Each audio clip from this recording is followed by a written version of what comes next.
你说大小姐怎么想的？她一个尚书府的嫡长女，怎么会要求嫁到远洋侯府啊？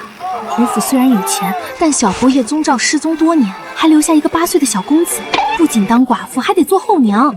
估计是那次跌进池子里中邪了。你们懂什么？没老公，有钱花，还能无痛当妈，简直就是我徐婉上辈子做梦都不敢想的好日子。上辈子我在一所高级贵族中学卷生卷死，好不容易卷成了金牌教师，没想到竟然在领奖的时候一脚摔到了这个尚书府最不受宠的嫡小姐徐婉身上。我那继妹不愿意当寡妇，让我替嫁。一听有这档好事，我立马就答应了。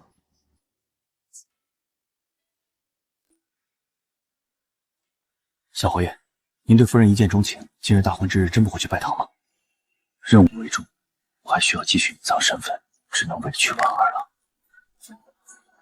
落轿，请新娘子画火盆。新郎官都没了，待会儿不会要跟个牌位拜堂吧？这是跟着鸡拜堂，这婚礼太精彩了，好像还是个母鸡。公鸡被陈公子换走了！啊！这熊孩子竟然比现在那些小屁孩还能整活！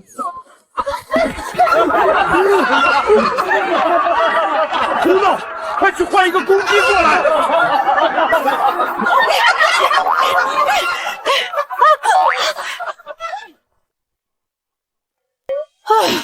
冷静，徐婉，好日子不是谁都能过上的。忍一时风平浪静，退一步，一拜天地。天哪！大公鸡身上有鞭炮！完了，又是陈公子干的！他把新娘子的媳妇都炸了！这兔崽子连续2个下马威，倘若我再忍下去，日后怕是更要得寸进尺了。那个什么成，今日乃我与你父亲大喜之日，你3番2次捣乱，身为侯府主母，今日我便替你父亲执行家法。什么情况？不是说这个徐婉向来懦弱吗？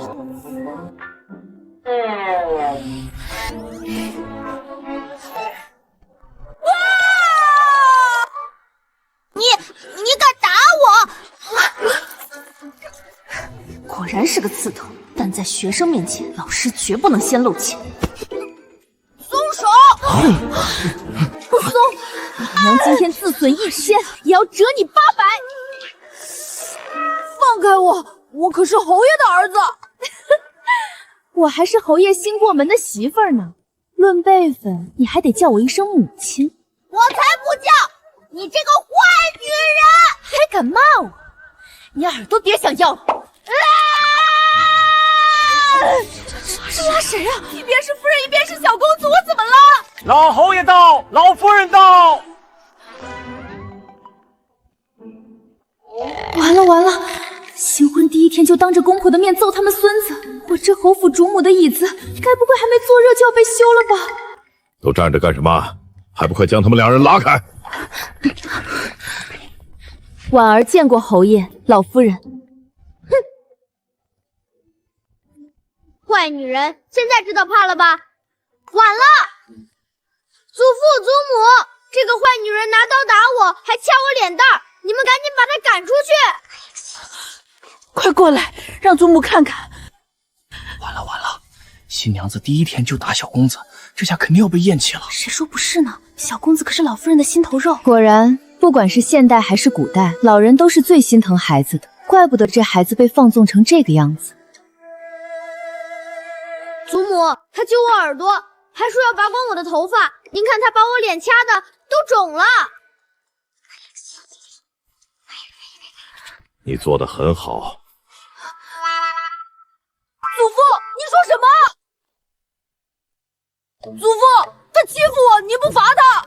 大喜之日，你先是换走公鸡，又往人群里丢鞭炮，把新娘子婚服炸了。换做别人，早把你腿打断了。祖父，行了，今日之事到此为止，谁也不许再提。看来这老侯爷、老夫人也不是昏聩之人呢。婉儿，来，跟我们去副厅说话。今日婚礼继续，各位请入席。婉儿，新婚当日便闹出这等笑话，让你受委屈了。婆母言重了，说起来也是我一时冲动，当着满堂宾客与小公子动手，有失体统，还望婆母侯爷莫要怪罪。在情况未明前，示弱并不会显得弱势，反而可以拉近好感。安抚家长可是金牌教师的必备技能。你能这样想，我就放心了。我来吧。老爷，这徐婉虽然不错，但锦城非我侯府血脉，身份特殊，您确定要让她来教育锦城？你什么时候见锦城吃过这种亏？这孩子就是教育锦城的救星。父亲、母亲，请喝茶。好孩子，好孩子，你过来。这是我当年嫁进侯府时曾祖母传给我的，今日便给你做见面礼。祖母，这可是您最喜欢的镯子，你要给他。婆母，这太贵重了。一家人不说两家话。另外，婉儿，我儿宗兆虽然还未归来，但你已是我侯府明媒正娶的侯府夫人，这是侯府的管家钥匙。自今日起，这府中上下的衣食住行、吃穿用度，都由你来掌管。管家钥匙，这玩意儿是多少心腹梦寐以求的，我一个刚嫁进来的新娘子居然能拿，真给我了？真给你。祖母，你怎么能给他？这管家钥匙就是给二房的红衣娘，也不能给他呀！锦城，不可胡闹。婉儿日后就是你的母亲了，有她照顾你，就算你父亲不在，你也有人疼，有人管了。可我不需要母亲，我从出生就习惯没有父母了，我现在都8岁了，更不需要了。你这孩子，婉儿，锦城这孩子以后就交给你了，希望锦城以后在你的教导之下，能高中一甲。一甲？天底下果然没有白吃的午餐，让这混小子考上一甲，和让残疾人复名有什么区别？老夫人，3年一次的科举考试前3名，恕婉儿无才无能，这管家大权我接不了。是啊，祖母，我也觉得不用他管，我自立能力可强了，哪儿用得着他教我？他一看就是没读过书的，说不定认的字还没有我多呢。婉儿，我和侯爷商量过了，只要锦城能高中1甲，我就送你10万两白银。10万两？换算一下，这可是1个亿啊！要是有了这笔钱，我的躺平生活岂不是指日可待？祖母，你们这是要把整个侯府打包给他吗？我不同。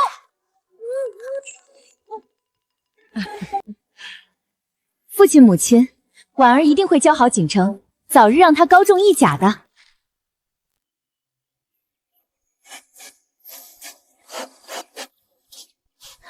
少夫人，您这是在写字呀？备课。金牌教师守则第1条，拿钱办事，专业至上。1个亿的补课费砸下来，就算是头猪，我也要保他上北大。翠芝，我让你找的东西找到了，找到了，少夫人。这是小公子房中今年以来的所有账目，奴婢尽数整理好了。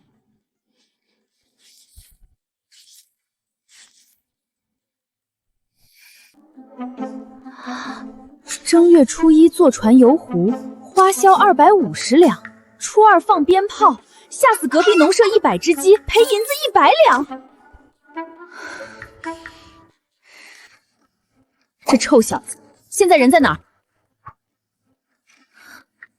夫人，小公子去酒楼了，还说您要是一日不离开侯府，他就一日不到主院来。出去玩是吗？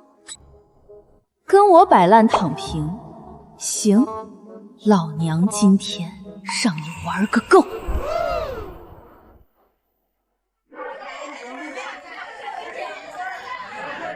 随便吃随便喝，今日所有的花销都由我宗公子包了。宗公子好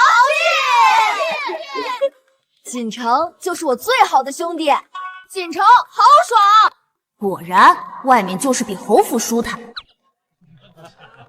少爷，咱们今天真的不回去吗？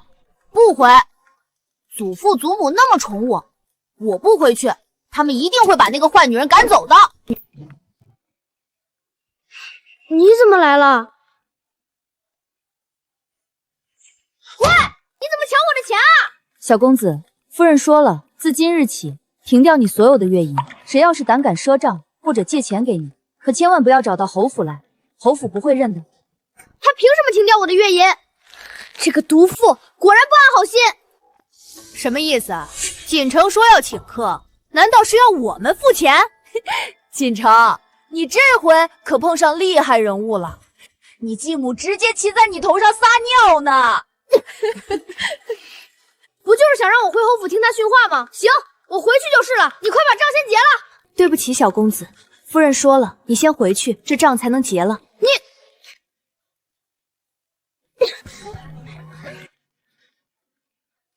有钱人的生活真是太爽了。夫人，小公子自幼没有父母在身边教导，这才调皮了些，还望夫人多担待。我知道，去把院门开着，别一会儿小公子太激动，把门踹坏了。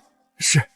我这辈子绝对没丢过那么大的人，都是这个女人故意针对我。她没来侯府前，我日子过得多快活。现在祖父祖母不在，她就处处找机会欺负我。我一定要给那个女人一个狠狠的教训。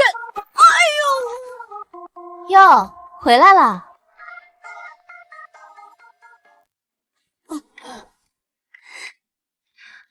我虽是你母亲，但你也不用行此大礼。快起来吧。坏女人，快把银子还我，不然我就说你苛待继子。这要是传出去，你母家的女子都会受到影响。哇，我好害怕哦！不过一顿饭钱而已，你就算一时没有，你那帮朋友不肯帮你付吗？我记得你可是没少请他们吃吃喝喝，如今让他们回请一顿，又有什么问题？别在这装无辜，是他们是没帮我付，但也是因为今日我说好了要请他们。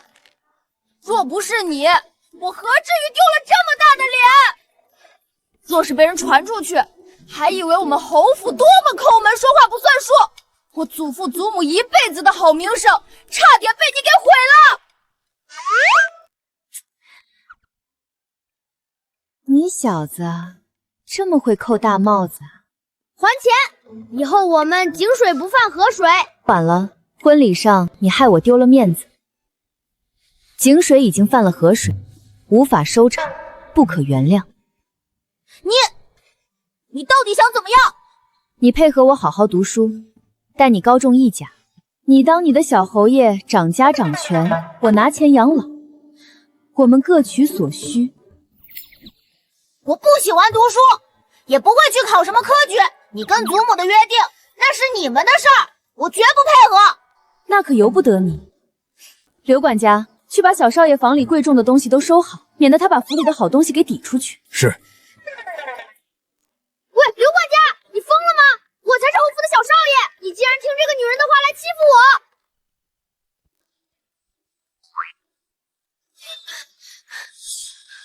这个不能搬，这是我最喜欢的躺椅。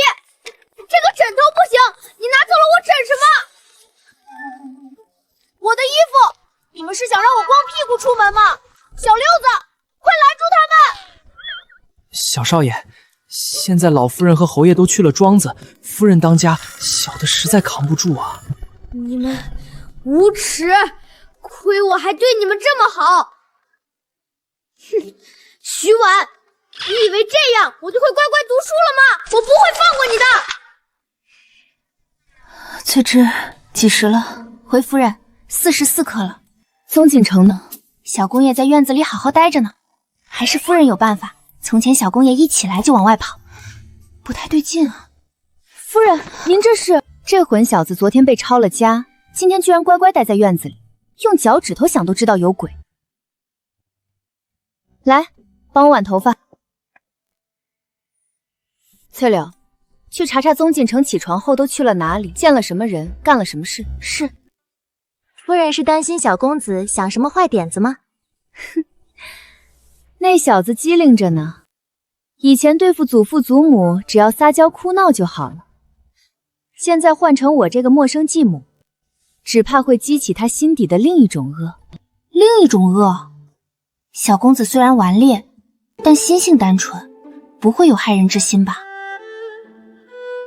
人心中都会有恶念，区别在于底线。有人底线低，为达目的不择手段；有人底线高，有恶念却没有实施的胆量。小混蛋，那就让我看看你的底线在哪儿吧。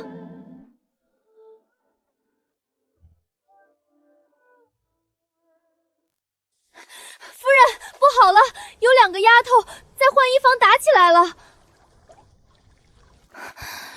夫人，2房的红姨娘有东西丢失了，说是二爷生前送给她的。夫人，新招进府的丫头们聚众完了，将伙房给烧着了。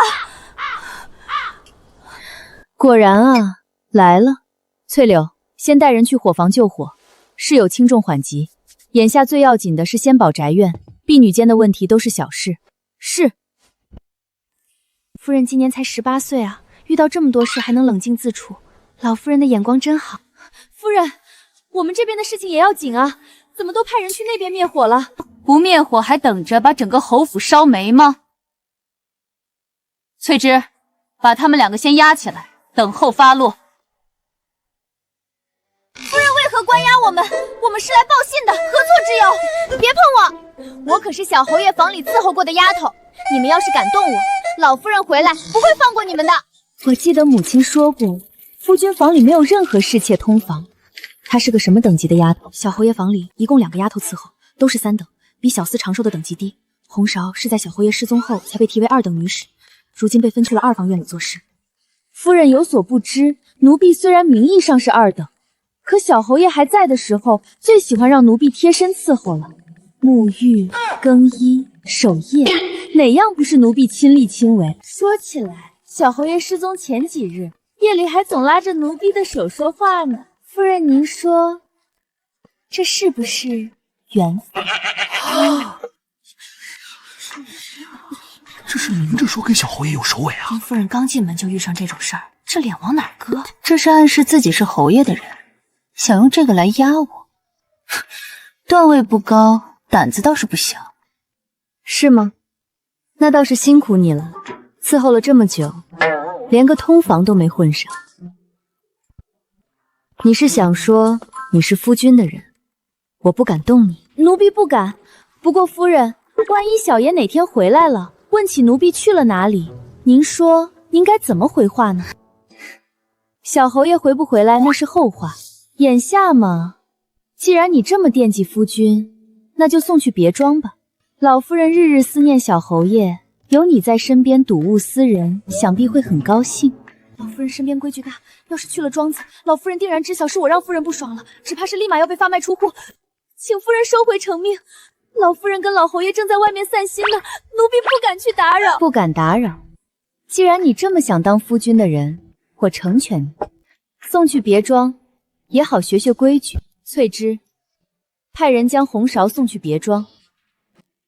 至于绿如，夫人饶命，奴婢什么都没说，奴婢是冤枉的。一并送去，免得那小王八蛋又撺掇另一个侍女来找我麻烦。红芍，都是你这个嘴贱的害了我！你装什么好人？小公子让你去报信的时候，你跑得比谁都快。果然，人是环境的产物。宗景城身边有这2个搅事精，怎么可能乖乖向上？嚷嚷辱骂成何体统？堵着他们的嘴送上车，别丢了我们远阳侯府的脸。是。住手！我看谁敢动他们！喂，你也太没礼貌了！这俩人是我派来传话的，你凭什么说送走就送走？按身份，你该叫我一声母亲，纵使不喜欢，也该称呼一声夫人，而不是畏畏的喊。论起没礼貌，你更胜一筹。你太过分了！他们是我爹爹最喜欢的2个侍女，你把他们送去庄子，我爹爹回来了怎么办？你的意思是，我夫君回来，没他俩就没法过了？你堂堂侯府夫人，和2个丫头置气干什么？那红姨娘房里的东西找到了吗？还有丫头们打架，侯府从来没出过这种事，都是你管家不力。你要是管不好，就趁早认输。所以呢，本公子听说你在尚书府没管过家，管不好也正常。只要你认100句书，再诚恳忏悔，本公子就原谅你，请祖母回来帮你。就这？我还以为你想说这家我管不了，要你来管呢。唉，真是令人失望。我劝你赶紧见好就收，不然这侯府乱起来，没法跟我祖母交代。小子，你母亲我今天心情还不错，今日就教教你如何管家。不听，王八念经。翠芝，你带2个婢女去帮红姨娘找东西，查清楚东西什么时候丢的，经了谁的手，若是查到，直接送官。翠柳，你去将打架的丫头名单列出来，不必打骂，叫人牙子来把人带走。那些事都是我让他们干的，现在一批要送官，一批要发卖。住手！不许去！你们太过分了，他们不过打个架而已，为什么要卖掉？若这些事儿是你做的，你仗着侯府的纵容，大可拍拍屁股走人。但他们不同，他们没有你的好出身，犯了错就会被赶出去，甚至送官。翠芝方才的处置，都是你祖母定下的规矩，大家平日只是不跟你计较，并不是傻子，而我更不是。这女人是明摆着告诉我，她不会像祖母那样惯着我。小公子，救救奴婢，奴婢不想被送走！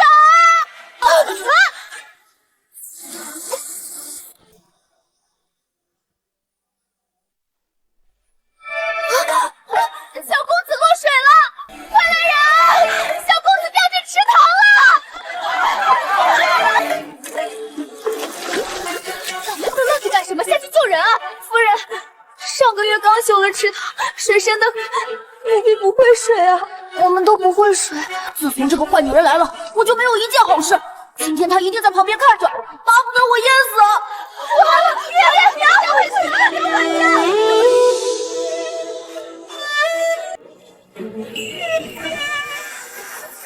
夫人掉下去了，夫人会水。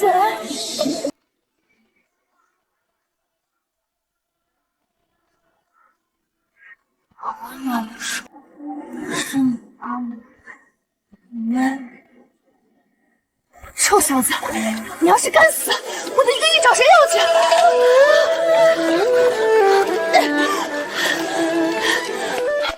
小公子呢？被夫人救上来了。小公子，小公子，这可怎么是好？老夫人和侯爷回来，我怎么交代啊？别叫了，把他背起来，倒挂，拍他的背。夫人，这是做什么？想让他活就照做，快点儿！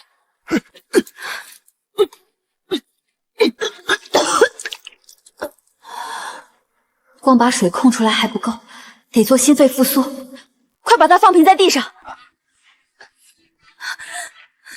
夫人在做什么？按压小公子的胸口，这成何体统？你完了！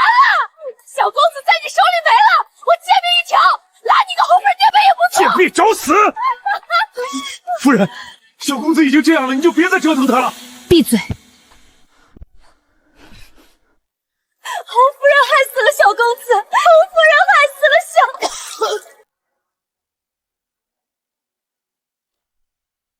夫人放心，小公子只是受了惊吓，呛了水，脉象已平稳，晚点自会醒来。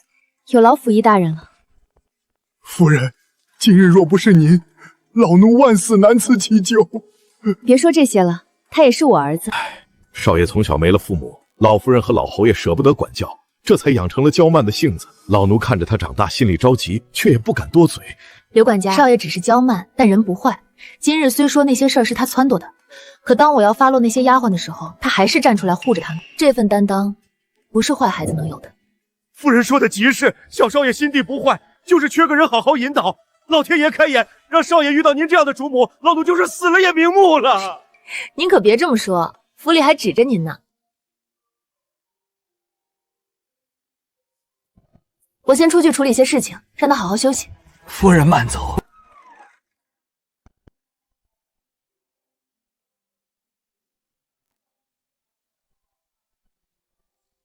他竟然夸我有担当，难道他真的没我想象中那么坏吗？他跳进池塘救我，还给我按胸口。不对，他肯定是为了那10万两银子。宗锦城啊，宗锦城，你绝不能就这样轻易被迷惑！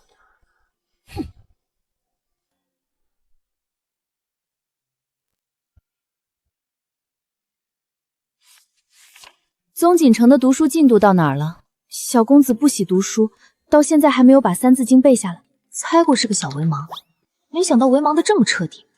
寻常孩子7岁启蒙，官宦子弟3、4岁便启蒙。宗锦城这小子可真是被溺爱的彻底。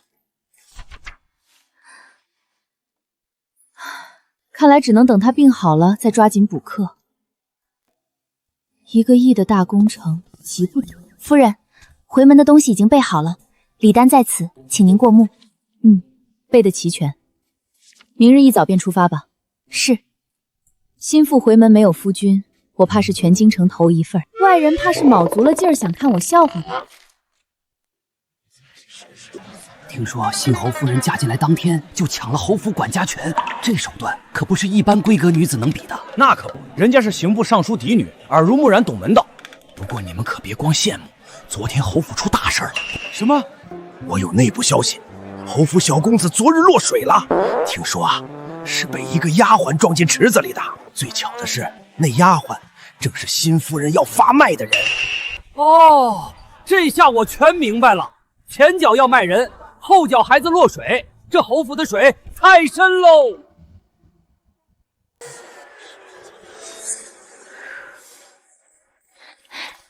我输了，输。当真，那位侯府小公子落水了，还跟徐婉有关。外头都传遍了，说是继母苛待继子，才嫁过去几天就要把人害死。姐姐还真是心急，这侯府主母的椅子还没坐热，就闹出这种事儿。越是闹得凶，咱们越要表现的慈爱，让外人看看，是他徐婉不会做人，可不是我们尚书府苛待的。夫人，外头都在传，说小公子落水是您。传就传吧，可这名声，我若过得好，继母才会嫉恨；我若过得不好，她才开心。谣言传得越凶，她越觉得我日子艰难，待会儿回门反而不会为难我。还是夫人想得通透。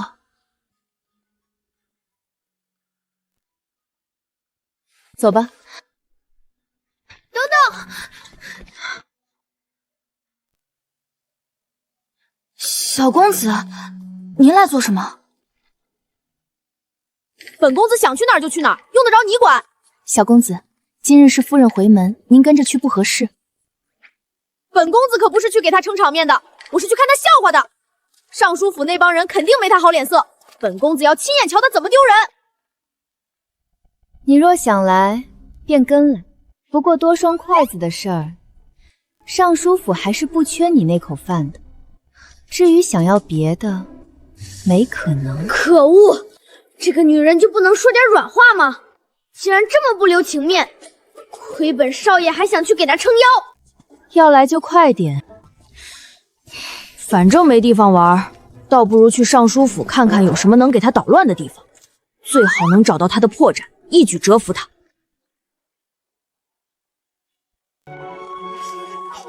出来了，出来了！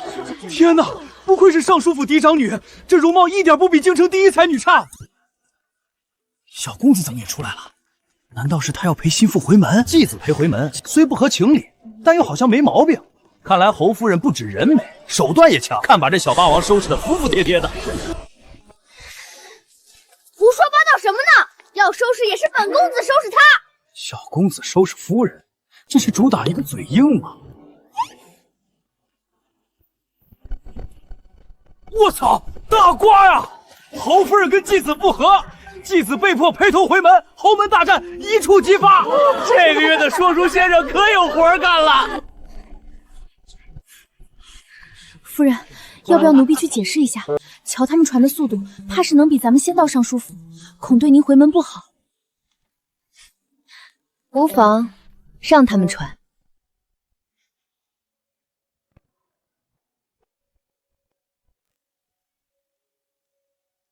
侯爷，属下有要事禀报。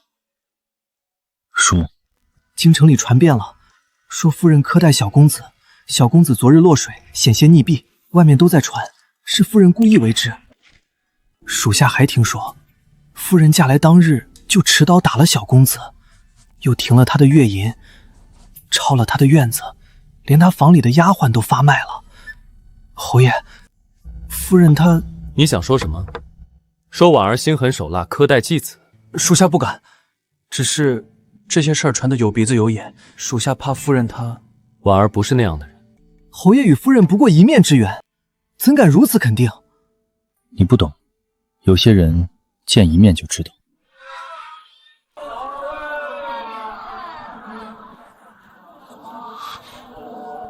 闹事动手，此行怕是要暴露身份了。站住！小贼，你敢偷我钱！哎呦！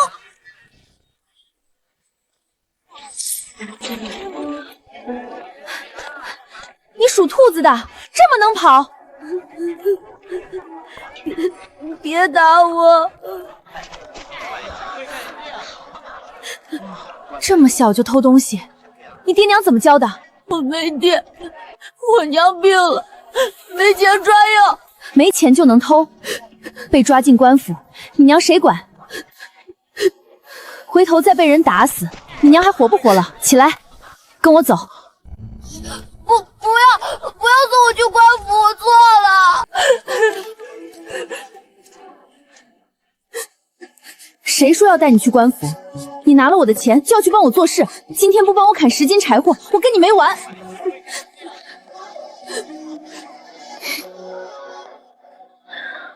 去查查他是谁，以后别听到一点风言风语就风声鹤唳。我选的人，我心里有数。属下知错了。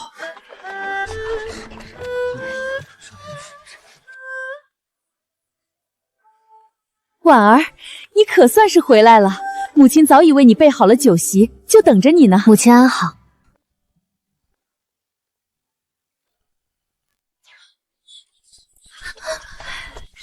老爷在刑部有事，还未归来。你妹妹在家等了你许久，说你再不来就要去侯府接你了。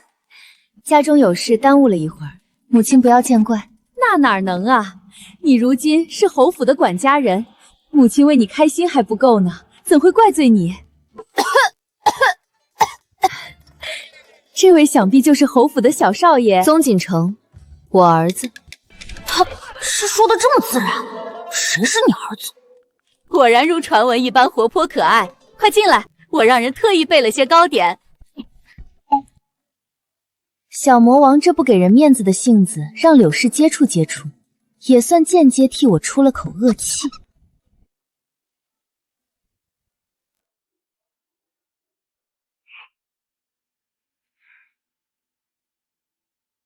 姐姐，你尝尝这道菜，是我让小厨房特意给你做的。还有这个，你从前最爱吃的。肥腻的红烧肉，腥气重的清蒸鱼，还有满碗的香菜，全是我从前在尚书府最讨厌的菜。他们为了恶心我，也是费尽了功夫。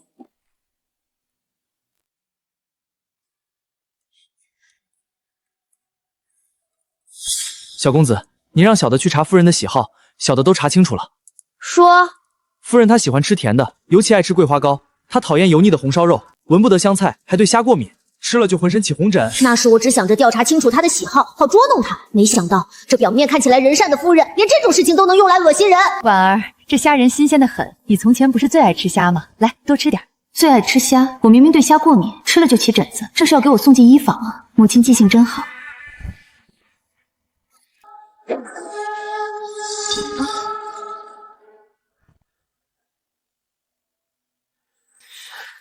小公子这是做甚？他不能吃虾，你不知道？这怎么可能？婉儿从小最爱吃虾了，最爱吃虾。他明明一吃虾就浑身起红疹，你当本公子没查过？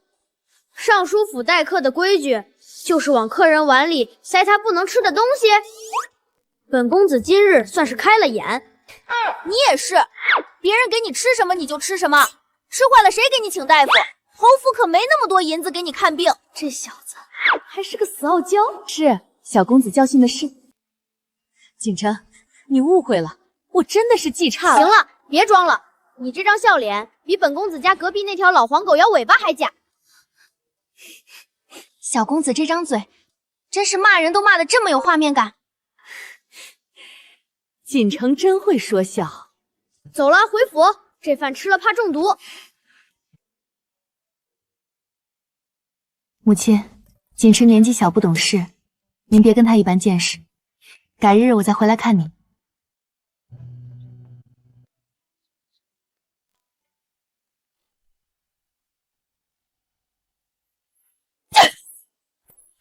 邪了门了，真是邪了门了！母亲，您别气坏了身子。我怎么能不气？早知道就不给他嫁侯府这个选项了。本想让他过去当个寡妇，有名无实，谁知道侯府那老婆子瞎了眼，当天就把管家权交给他了。母亲，您跟她置什么气？她嫁过去一辈子就是个寡妇，有名无实，就算有管家权又怎样？还不是替别人做嫁衣。话是这么说，还有那个小少爷，一看就是个被宠坏的混世魔王。今天在席上闹成那样，回去还不知怎么折腾他呢。母亲您等着瞧，他日子肯定越过越差。也是，侯府的日子岂是那么好过的？就让他得意几日，早晚有他哭的时候。回头让人盯着侯府那边，一有风吹草动，立刻报给我。是。你别误会，我可不是帮你，我就是看不惯他们那副假惺惺的嘴脸。还有，你万一吃出毛病来，谁给我发月银？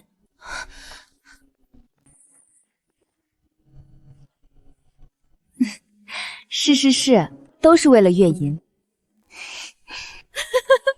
夫人，小少爷真是太会说话了，奴婢觉得您那继母今晚怕是要被气得烧叫了。我那继母虽然坏，但口齿简单，换个厉害点的可就不行了。夫人如此聪慧，从前怎会被这样的人欺负？从前是不想争，觉得当个咸鱼躺着歇歇也挺好的。那如今呢？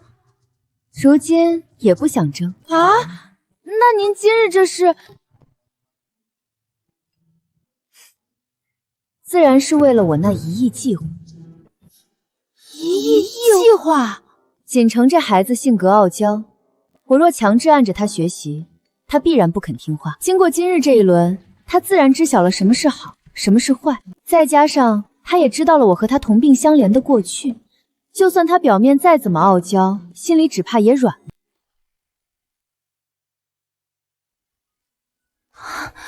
原来夫人从让奴婢去透露给小公子您的喜好的时候，就算计好了。夫人真是深谋远虑，也不算算计，只是顺水推舟。金牌教师守则第4条，要想学生听你的话，先让他觉得你和他是一边的。那小少爷日后是不是就肯乖乖读书了？还早，他只是心里软了，嘴上还硬着呢，得慢慢来。夫人打算从哪儿开始？首先得把他的月银和读书挂钩，其次把他院子里那些狐朋狗友清理干净，最后找个他打不过又骂不赢的夫子，天天盯着他。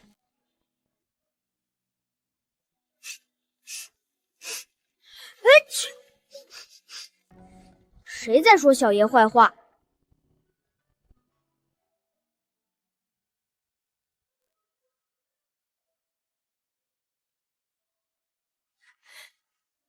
哟，今晚伙食不错啊！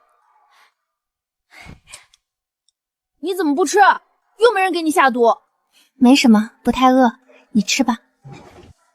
他怎么了？在尚书府也没见他吃，回来还不吃。喂，你不吃我可全吃了，是要饿死自己啊！哼，不吃拉倒，饿的是你自己。翠芝，你说我是不是真的做不好这个侯府主母？夫人何出此言？您做得很好啊。好什么呀？想当初我在尚书府连饭都吃不饱，哪学过管家，哪懂得教孩子。老夫人把锦城交给我，我要是把他教坏了，怎么对得起他老人家？今天回门你也看到了，尚书府那母女俩恨不得我死在外面。我从小就没娘，继母连件厚衣裳都不给我做，冬天冻得睡不着，夏天热得起痱子。夫人，好不容易嫁进侯府，以为能过几天安生日子，结果锦城那孩子又不待见我。他要是肯读书，将来侯府才有希望；他要是不肯，我怎么有脸见老夫人？他小时候过得这么惨，我好歹还有祖父祖母疼，他连饭都吃不饱。我原以为他只是为了那10万两银子才给我读书，没想到竟然真是为了我考虑。夫人，小公子走了，您这戏演的，奴婢差点真信了。他没娘，继母虐待他，吃不饱穿不暖，还要管这么大个侯府。算了，看在他这么可怜的份上，本公子就给他个面子，去读2天书好了。就2天，不行，不能就这么便宜他，我得把月银要回来。谁啊？喂，本宫也想过了。我去读书，但是你得把我的月银还给我。你想要多少？钱多少就是多少，100两，少1文都不行。不行。你20两，1个月。20两？你打算叫花子呢？我吃顿饭都不够。你一个8岁的孩子，吃穿用度府里全包，要那么多银子做什么？拿去请那帮狐朋狗友吃喝玩乐。我自己有数。20两够你买书买笔墨，偶尔出去吃顿饭也够了。你要是嫌少，那就10两。你这是趁火打劫！你可以选择不读书，月银还是0，我也省心。 20两就20两，但是你得答应我，不许再扣我下人的月薪。成交。锦城，又怎么了？谢谢你今天在尚书府帮我。我才没帮你，本公子是怕你被毒死了，没人给我发月银。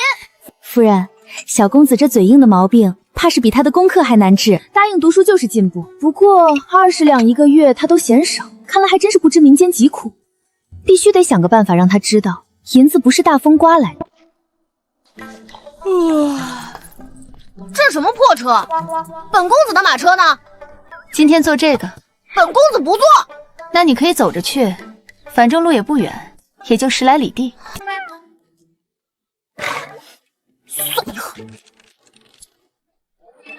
你到底要带我去哪儿？去了你就知道了。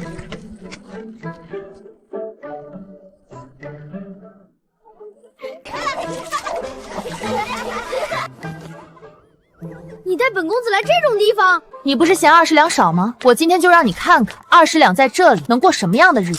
夫人，您来了，这位就是小公子吧？老赵，今天就麻烦你了，让锦城跟你家柱子待1天，他做什么，锦城就跟着做什么。什么？你要本公子跟这个？柱子，快给公子问好。公子好。你今天要是能在这里待满1天，不哭不闹，下个月的月银我给你提到30两。本公子又不是小屁孩，我才不会哭，待就待，谁怕谁？好，傍晚我来接你。喂，你早点来。好，我倒要看20两在这里到底能过什么样的日子。公子，您要不要跟我去砍柴？带路。到了没？本公子走不动了。到了，就是这儿。这就是你说的砍柴的地方，就这几棵歪脖子树。这是最近的，以前这儿也有好树，后来都被砍光了。砍光了？贵人用的炭火都是上好的木头烧制的，这附近能烧炭的树早就被砍完了。那一棵树可以出多少炭？一棵大树大概能出10斤，小树就不行了。今年天冷，侯府1个月大概要烧200斤炭。200斤？那不得砍20棵大树？不止，砍下来还要劈，还要晒，还要烧。20棵树能出100斤就不错了。那100斤炭能卖多少钱？普通的炭大概500文，侯夫人心善，给我们涨了100文，现在600文。600文，才600文。小爷我平时随便打赏个下人都要1两银子，1两银子可是1000文，才600文，那岂不是连本公子一顿饭钱都不够？600文够我们家吃1个月了。600文够他家吃1个月，我昨天砸碎的那个碟子，恐怕都够他们吃3个月了。公子，您坐这歇着吧，我去砍柴。谁说本公子要歇着了？砍就砍，谁怕谁？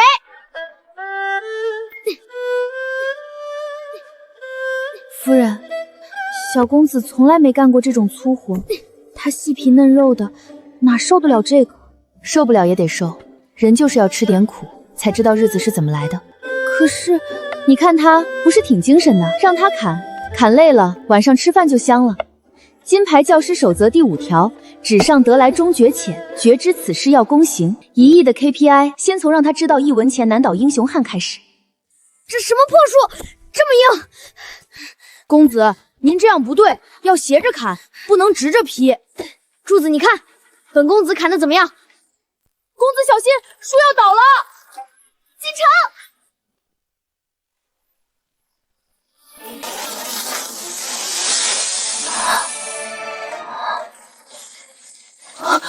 公子，你有没有事？我没事。反倒是你流血了。珠子，你流了好多血，你等着，我去找大夫。公子没事就好，我命贱，流点血也不碍事，过2天就好了。什么叫不碍事？流这么多血，万一死了怎么办？锦城，珠子，你们怎么样？你怎么来了？我要是不来，你出事怎么办？刚才那树差点砸死你，知不知道？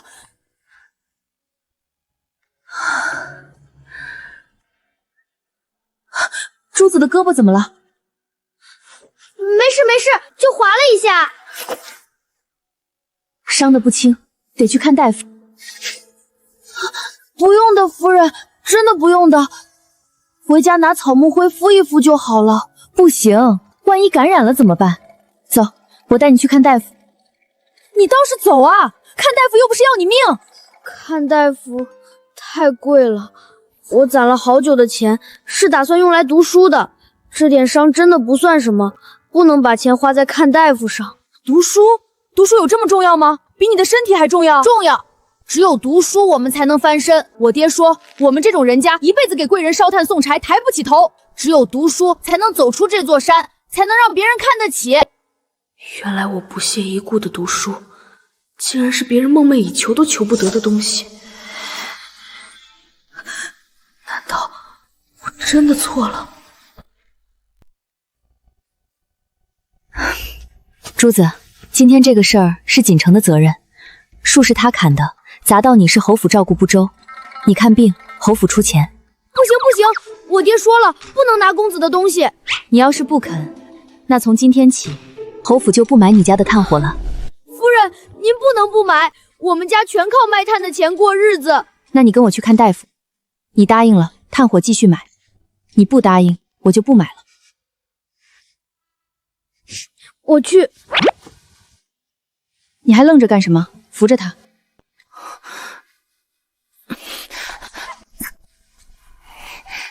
小公子，你不用扶我的，我能走。闭嘴，走你的路。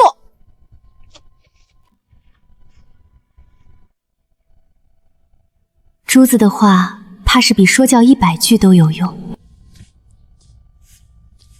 没什么大事，皮外伤，养几日就好了。这几日别沾水，过几天来换次药。大夫，要多少钱？500文。我就知道，看病肯定很贵。你不用担心，本公子出钱。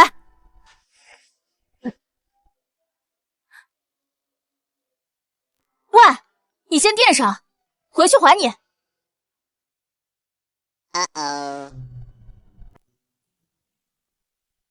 谢谢小公子，谢谢夫人。多大点事儿，别哭哭啼啼的。你刚才说你攒钱读书要多少钱？3两银子就够了，树勋2两，笔墨指望1两，省着点用，能用1年。1年？3两银子够柱子读1年书，还不够本公子买只鸟笼。你攒了多久？3年了，还差半两。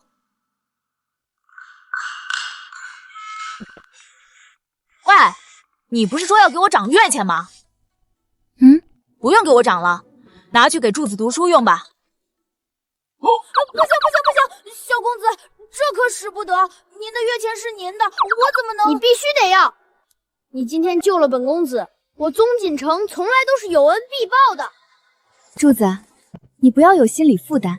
锦晨最近也要去上学了，正好缺一个书童，你陪他一起读书，帮他研墨整理书册，这银子就算是侯府给你开的工钱，好不好？夫人，我真的可以吗？只要你肯学，没有什么不可以。谢谢夫人，谢谢小公子，我一定好好读书，一定好好伺候小公子。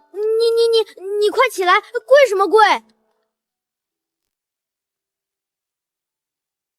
走吧，送你回家，跟你爹说一声。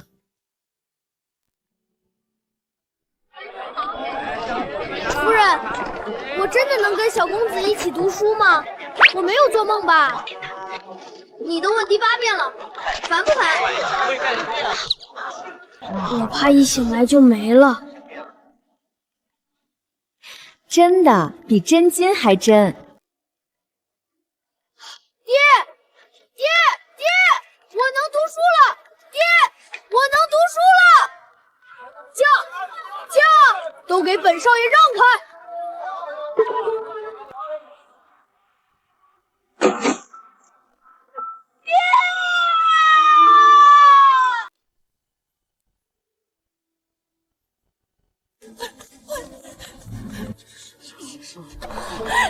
爹，你醒醒，爹！哼，臭老头，谁让你当本少爷的路？罗耀，你给我站住！宗锦城，你怎么在这儿？你他妈撞了人就跑！我急着去打马球，谁让这老头不看路？我没找他算账就不错了。对了，锦城，你去不去打马球？张云飞新得了一匹好马，咱们去赛一赛。打你的头！你把人家爹都要撞死了，还打球！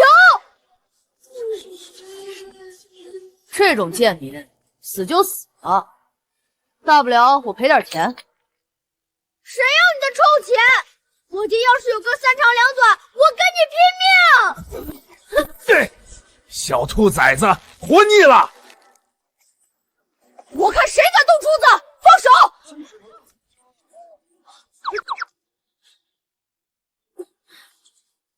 宗锦城，你发什么疯？居然护着2个贱民！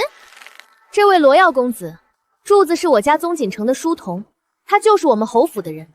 你当街纵马撞人，还想一走了之？哦，你就是宗锦城的新后娘吧？听说侯府的老夫人要你带宗锦城考上1甲，哈哈哈哈，搞笑呢吧？谁不知道宗锦城最不爱读书，连3字经都背不全，哪来的书童？我看你还是趁早放弃吧。宗锦城根本读不好书，你放屁！我不仅会读书，我还会考上1甲，当上大官，把你这种渣子抓起来吊打。你考1甲，哈哈哈哈哈！宗锦城，你连先生都被你气跑了3个，你要是能考上1甲，我罗耀给你当马骑，你等着。翠柳，去请大夫，马上送到侯府去。是。无聊，等你真考上1甲，再来跟本少爷叫板吧。不过我看这辈子是没指望了。下次别让我碰到你！罗耀，你给我记住，总有一天我要让你跪着给柱子爹赔罪。先救人。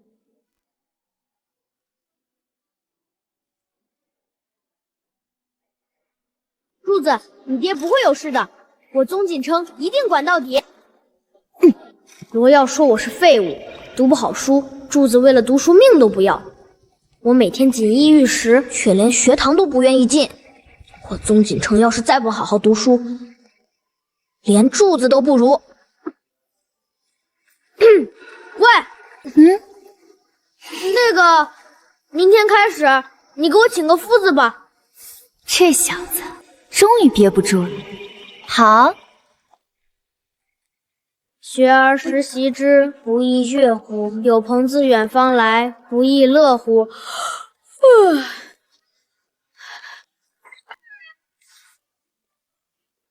读的怎么样了？本公子在背呢，没看见吗？背？你才读了一遍，怎么背？这有什么背不了的？读一遍就记得住啊。那你背这段听听。子曰：吾十有5而志于学，30而立，40而不惑，50而知天命，60而耳顺，70而从心所欲，不逾矩。我去，这小子竟然是个过目不忘的天才！小公子好厉害，我读10遍都记不住。哼，这算什么？本公子要是认真起来，吓死你们！确实不错。那你知道你背的这段话是什么意思吗？这有什么难的？就是孔子说他15岁的时候立了志，30岁就站起来了，40岁不迷惑，50岁知道天命，60岁耳朵顺了。你笑什么笑？本公子说的不对吗？对，30岁就站起来了。不背了，你赶紧给我找夫子，找个能讲清楚的。这种破书谁看得懂？好，不笑了，你别生气，把书拿来我看看。原文下面一个注释都没有，全是干巴巴的正文。现代人买教辅书比正课书还多，这古代倒好，让一个8岁孩子直接读原文，能懂才怪。行，这下我知道要给你找什么样的夫子了。什么样的？你等着就是了。侯府承聘夫子1名，要求如下：凡参加科举考试3次以上，均为中第者，优先录用。什么？考不上科举的优先？我没听错吧？别家请夫子都是请举人、进士，侯府怎么专挑考不上的？这侯夫人怕是脑子进水了。混世小魔王考一甲，考不上科举的，能教出什么好学生？这是真的，我考了7次都没中，岂不是最优先？会不会是戏弄咱们？哪有放着举人不要，专挑落地秀才的？诸位没有听错，夫人说了，她不要只会读死书的夫子，要的是真正把书读透了。考不上科举，不代表教不好学生。在下姓沈，名文远，参加科考11载，连乡试都未过，不知可否一试？找考不上的夫子，这女人是不是有病？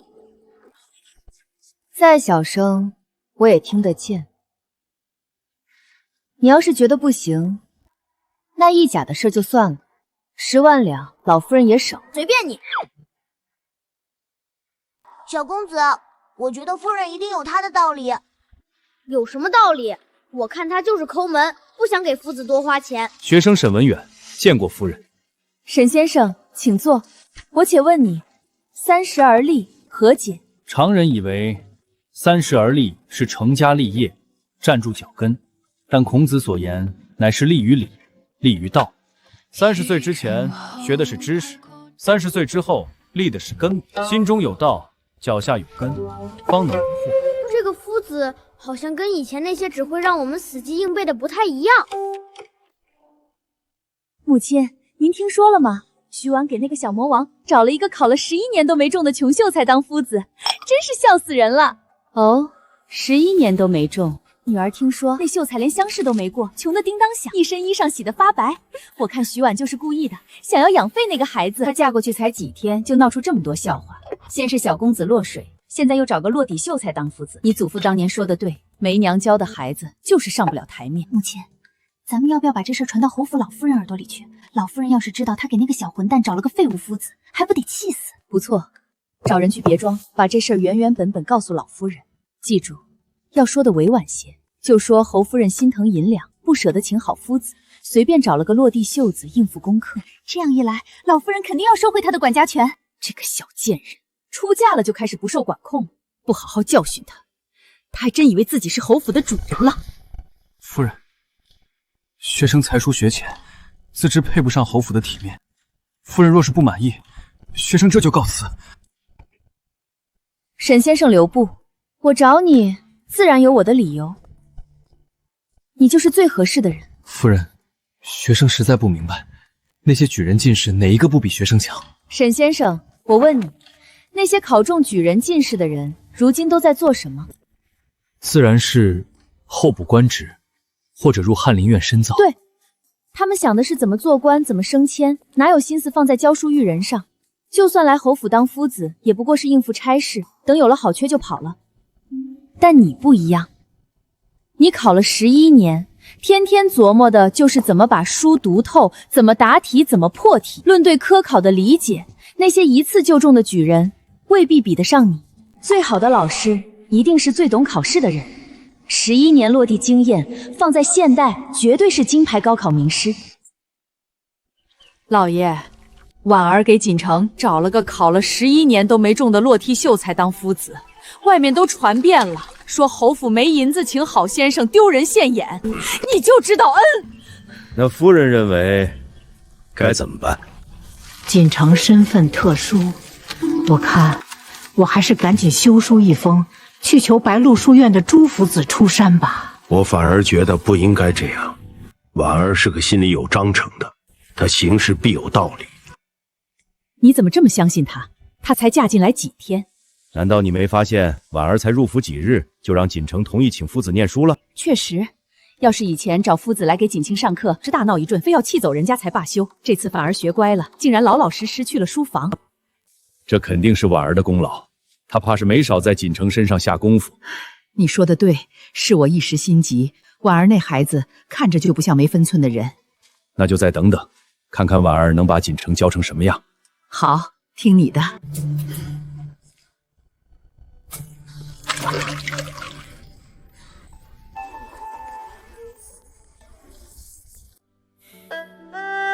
臭小子，就知道给你爹我出难题。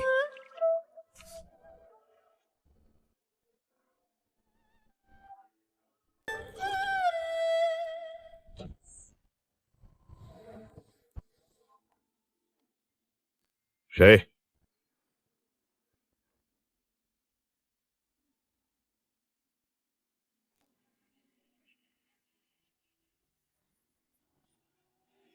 父亲，是我。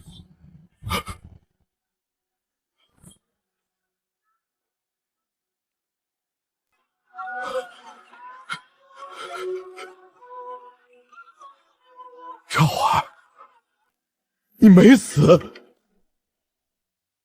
儿子不孝，让父亲担心了。6年了，你知不知道你母亲哭了多少回？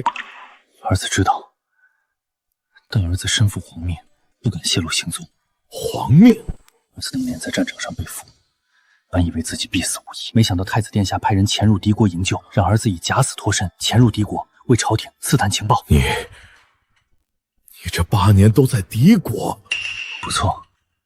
如今事情快办完了，太子殿下允我近日便可归来。真的？什么时候？快了，但还不能打草惊蛇。父亲，儿子这次冒险回来，除了报平安，还有一件事求你。你说。替儿子娶一房媳妇。什么？她叫徐婉，是刑部尚书府的嫡长女。你这孩子8年不回家，一回来就让老子给你娶媳妇，有劳父亲了。锦城最近表现不错，读书也认真了，月银该给他了。小公子最近确实乖了不少，沈先生也夸他天资聪明。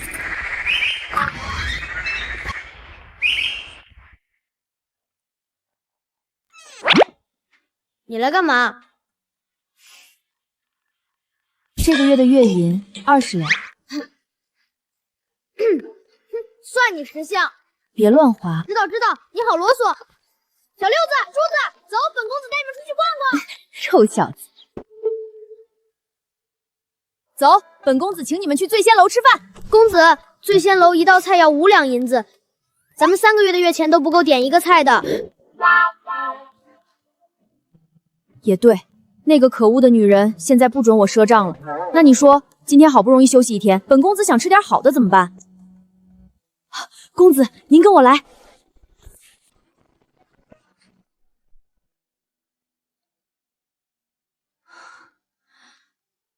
就这儿。公子，您别看摊子破，王婆婆的馄饨可好吃了，我爹每次进城送货都要来吃一碗。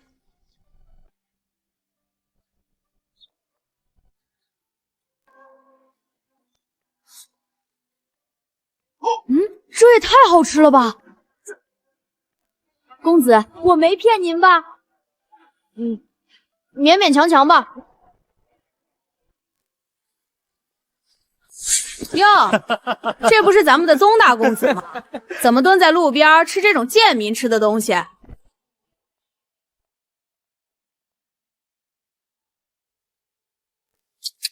这什么味儿啊，宗锦城！你继母连顿像样的饭都不给你吃了，把你饿成这样，连这种泔水也敢吃？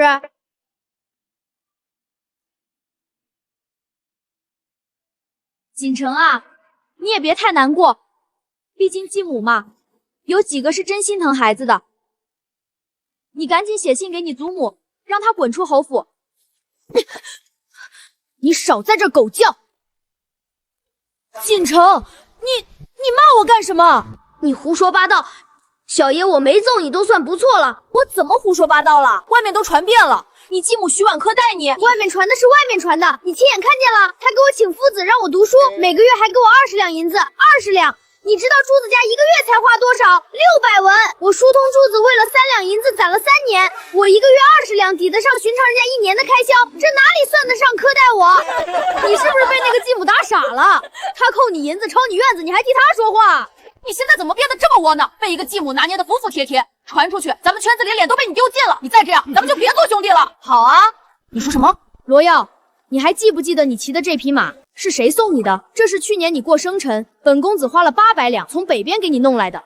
还有你，张云飞，上个月你在赌房输了500两，被人堵在巷子里，也是我替你出的银子。锦城，说这干嘛？都是兄弟，兄弟就是在本公子落魄的时候踩一脚，兄弟就是当着本公子的面骂我家里人。他又不是你亲娘，他再怎么样也是我宗家的人，轮不到你来指手画脚。罗耀，把马还给我！什么？我说把马还给我！你骑着我送的马，吃着我请的饭，转头就骂我家里人，你这种人不配做我宗锦城的兄弟。宗锦城，为了一个后娘，你跟兄弟翻脸，我看你是被猪油蒙了心，今天就打醒你这个猪脑子！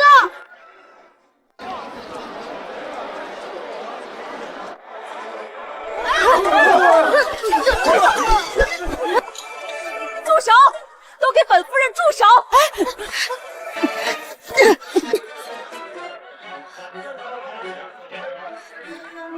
让我看看我的儿怎么被打成这样。母亲，宗锦城不知道发什么疯，非要跟我打架，看把我打成什么样了。明明是你欺人太甚，放肆！主子说话哪有你一个下人插嘴的份儿？他是我的人，怎么就说不得你儿子了？况且他又没说错，明明是你儿子先骂我家人的。哦，是吗？我儿素来乖巧，又有我亲自教导，从不惹是生非。倒是你，宗小公子，全京城谁不知道你京城第一纨绔的名头？你说我儿子骂你，可有证据？他这次拐着弯骂我没有娘亲教养。若是没有证据，就麻烦小公子给我儿道歉，否则别怪我不长情面，送你去见京兆府尹。刘夫人真是好大的威风，只是欺负一个孩子，算什么本事？侯夫人来得正好，你家这位当街行凶，打伤我儿，我实话实说，怎么就算欺负你儿了？侯夫人方才还口口声声找我儿要骂人的证据，那夫人可能拿出我儿伤人的证据。这还用什么证据？你儿子打人，这四周的人可全都看见了。既然诸位都看见了，想必也清楚事情起末，不知哪位好汉愿意站出来帮我儿洗清罪名？我侯府愿意出100两银子，只为求一个真相。天哪，这娘们吃错药了，今天怎么这么大方？我儿锦城是侯府未来的主人，他的名誉关系侯府清誉。若有人愿意站出来，我侯府不仅愿意百两酬谢，并保他平安无虞。徐婉怎么这么较真儿？不是说他被柳氏养废了吗？侯夫人，小人看见了。你一个卖糖葫芦的，也敢多嘴？老人家别怕，你只管说，侯府替你撑腰。回禀两位贵人，的确是这位罗公子先骂人的。他不仅骂宗小公子窝囊，还骂了侯夫人。小公子气不过，一说把马要回来，罗公子就打了他。刘夫人，还需要更多证人吗？还是你想说，这位老人家是我侯府特意花钱安排的？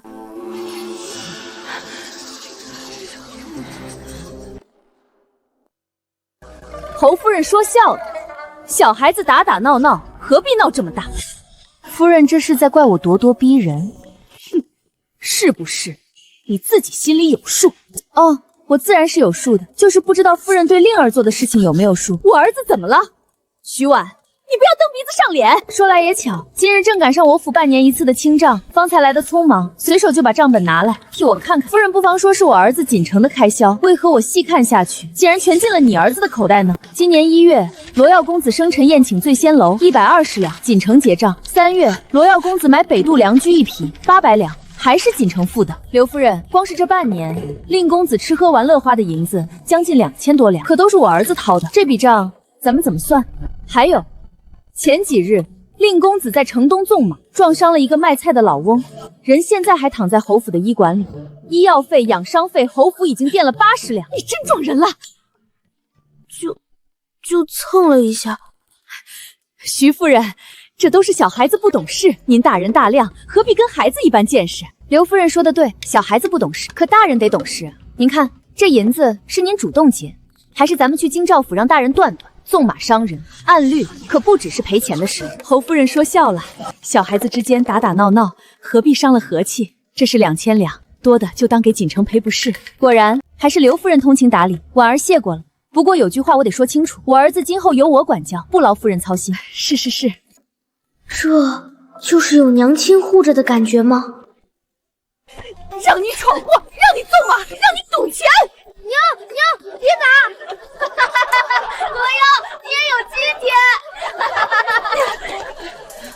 笑什么笑？宗锦城，你以为你比我好到哪儿去？别以为你这个继母今天替你出头就是真为你好。我娘说了，她要是真心疼你，会给你请一个考了11次都没中的穷秀才当夫子。全京城谁不知道，她就是在糊弄你，做做样子罢了。住口！谁让你说这些的？罗公子，你母亲说的对，那位夫子确实考了11次没中。不过，我也想问一下刘夫人，令公子请了白鹿书院的夫子，1对1教了3年，怎么到现在连白鹿书院的边儿都没摸到呢？你懂个什么？白鹿书院可是京城最好的书院，又不是只有我考不上。宗锦臣连书都不读呢，你还给他请一个垃圾夫子？这你就不懂了。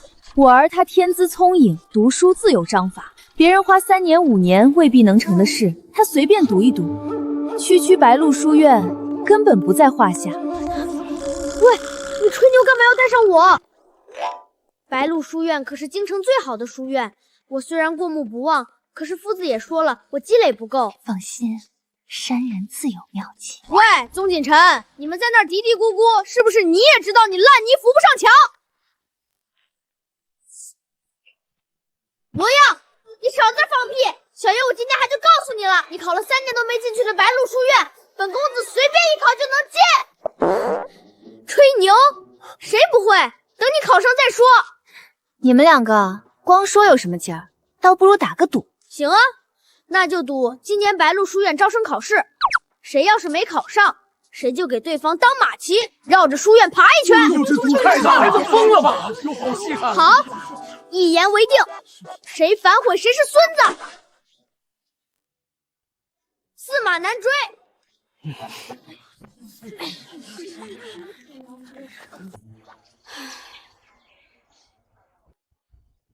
小公子，这是怎么了？愁眉苦脸的。别提了，都怪徐婉那个女人，在外面乱说话，说什么我随便学一学就能考上白鹿书院。夫子，我根本就没戏吧？人家罗耀学了3年都没考上，我才学了几天，这回丢人丢大了。原来是为这个事情啊！夫子，您就别笑了，到时候我真给人当马骑，您脸上也没光。小公子，夫人这么聪明的人，您觉得她会想不到这些？您看，这是什么？这是白鹿书院历年的入学考题？不止，还有每届考生的答题范本、考官的批注以及夫人的分析笔记。这上面每道题旁边都标注了考点、常见失分点，只要把这些吃透了，比死记硬背10本书都管用。他什么时候弄的这些？从您答应读书那天起，夫人就让人去搜罗历年试题了。她熬了好几个晚上，亲自做了分析，才交到我手上。他背地里为我做了这么多。夫子，这些我全背下来，能考上吗？背下来能及格，要吃透，得下功夫。本公子最不怕的就是下功夫。罗耀，你等着给我当马骑吧。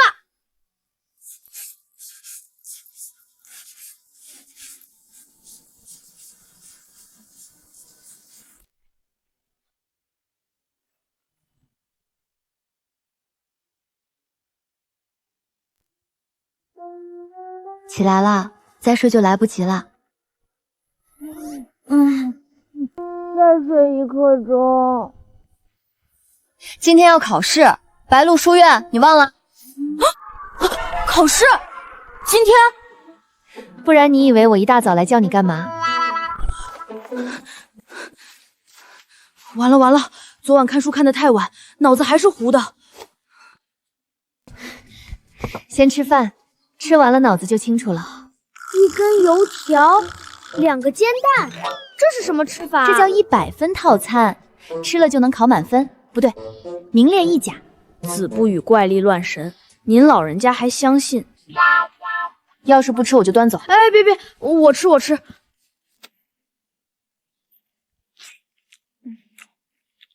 慢点吃，没人跟你抢。本公子赶时间，得早点去考场，早点适应环境。等等，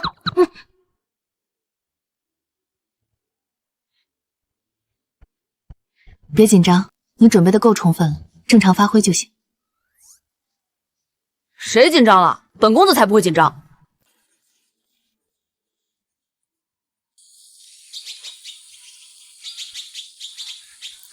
小公子，这是夫人让我连夜抄的，考前必备30题，路上再看一遍，巩固巩固。知道了，夫子，您就别送了，回去等我的好消息。出发。夫人，小公子这孩子天资是真高，这几个月下的功夫，顶得上别人2、3年。这孩子缺的从来不是脑子，是方向和动力。有了目标，比谁都拼。夫人，等小公子考上白鹿书院之后，您有什么打算？先让他把基础打牢，然后参加童子试、会试、殿试。1甲不敢说，2甲应该没问题。夫人这是要小公子一路考到进士，不然呢？老夫人那10万两银子总不能白花。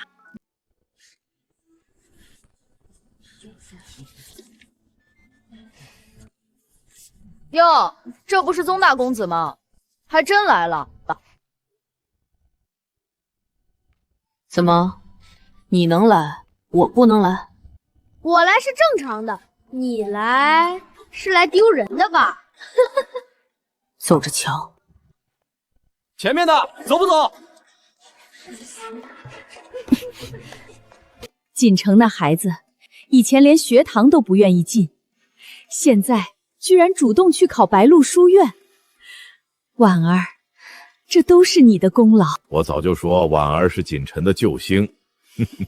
父亲母亲过奖了，其实都是锦城自己争气，我只是在旁边敲敲边鼓。好孩子，听刘管家说，你为了他熬了好几个晚上整理试题，真是苦了你了。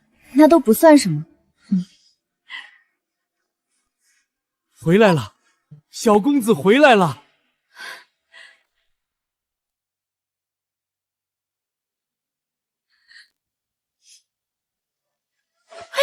我的乖孙瘦了，真瘦了，脸都尖了。祖母，我没事。婉儿，你给他吃什么了？怎么瘦成这样？他最近为了准备考试，每天只睡2个时辰，能不瘦吗？谁说的？本公子明明睡得很好。考得怎么样？有把握吗？那当然，还行吧。行就行，不行就不行。男子汉大丈夫，输得起。才不会输。那个，你要是心疼小爷，以后天天给小爷做那个1甲套餐。什么是1甲套餐？就是油条和煎蛋，味道还不错。好，祖母让人天天给你做。行，考上了天天给你做，考不上连馒头也没有。娘，好消息！慌慌张张，成何体统？娘，老夫人和老侯爷回侯府了。早就该回府了，侯府这么大摊子，岂能由徐婉这种死丫头为非作歹？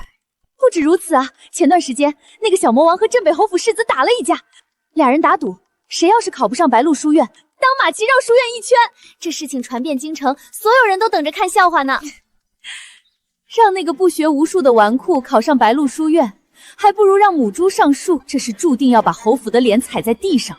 也难怪他们二老赶紧回府。我看徐婉主母的位置是彻底要保不住了。走，去找你父亲提前打个招呼，免得他被休之后又回府上膈应人。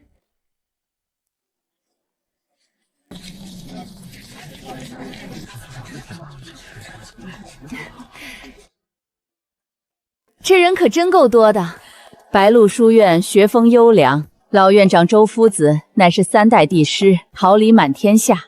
每年来报考的学子少说几百人，录取不过50余。这应该就相当于王府井小学吧？果然古往今来最卷的就是教育资源。别怕，考不上也没关系，你还小，明年再来。谁怕了？本公子是在想待会儿怎么嘲笑罗耀。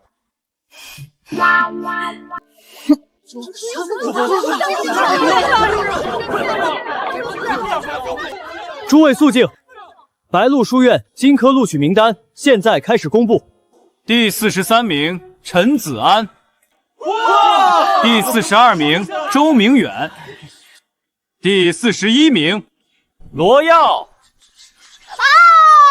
娘，你听见了吗？第40名我考上了！好孩子，娘就知道你行。哟，宗大公子也来了，怎么还把你们家老夫人也带来了？是怕输了以后有老夫人给你撑腰，就可以不认账吗？小混账住嘴！那可是侯府老夫人。怕什么？赌约是当街定的，谁反悔谁是孙子。老夫人莫怪，小孩子不懂事，口无遮拦。婉儿，认什么账？他们说的赌约是怎么回事？婉儿，锦城毕竟刚开始读书，指望他一次就考进白鹿书院，是不是有些夸张了？婆母放心，我对锦城有信心。要是锦城没考上，拼了我这张老脸也不能让他给别人当马骑。说起来，我那块御前赏赐的免死金牌放哪儿了？看你能得意到几时！李文远、赵子恒，最后一位顾延之。以上是录取名单，共计50人，恭喜诸位！怎么会没有我的名字？哟，没听到自己的名字吧？宗锦城，你输了。什么时候给我当马骑，绕着书院爬一圈？说话可要算数。等会儿，我记得白鹿书院每年考试的前10名是要单独贴红榜公布的。这位学子是不是还有一份榜单？这位夫人说的对，前10名的详细排名会单独张榜公示。宗锦城，你还指望自己考进前10？你才学了几天，别搞笑了好吗？你要是能进前10，本公子当场把这匹马吃了。小公子是第10名，宗锦城第10名。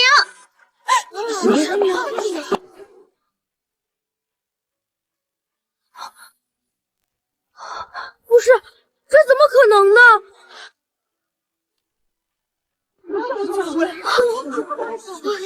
我不信！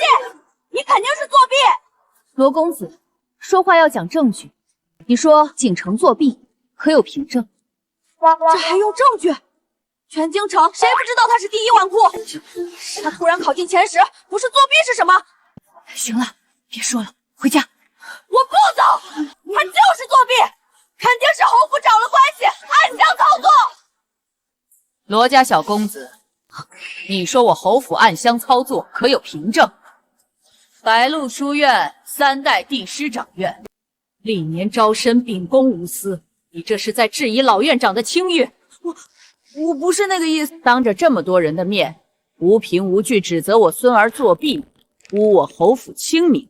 要不要咱们一起去京兆府，请府尹大人评评理？老夫人息怒，小孩子不懂事，口无遮拦，您大人大量。老夫人，宗小公子的试卷是学生亲自收取、亲自密封、亲自送交阅卷头。若有人质疑，学生愿以书院名誉担保，宗锦城的惩戒货真价实。罗耀，愿赌服输，你输了。娘，赌约是你们自己定的，输了就想赖账。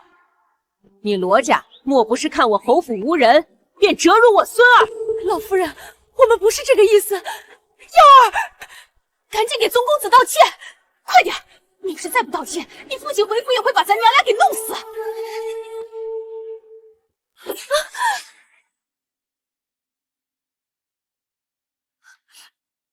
老爷，你这是何故？我问你，婉儿将被侯府休弃的谣言是不是你传出去的？老爷，你这是什么话？我怎么可能干这种事情呢？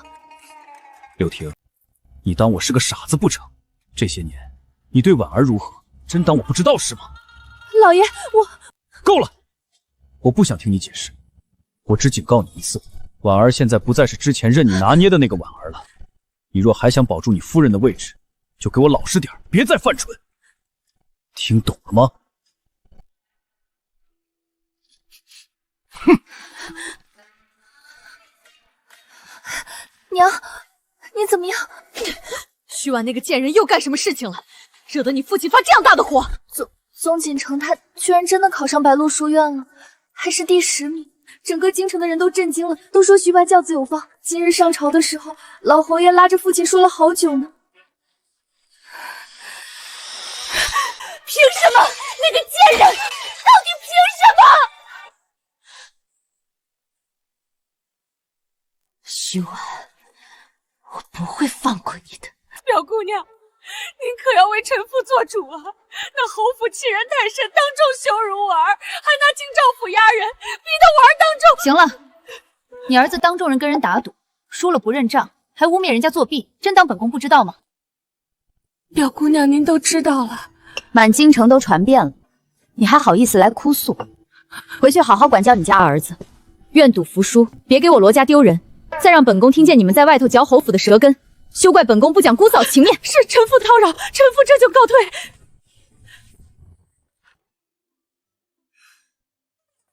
这孩子，你都听见了，倒是争气，才学了几个月就考了第10名。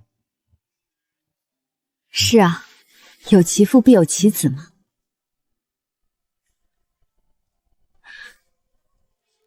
好好的，哭什么？锦城的孩子刚出生就差点没保住，又是改名又是寄养，他长到今天，我连顿长寿面都没有亲手给他做过。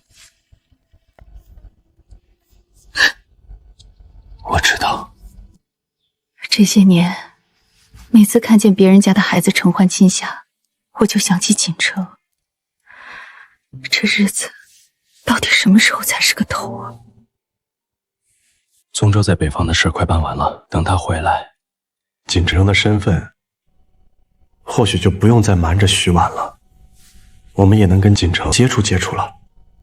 真的？明天我微服去书院看看他。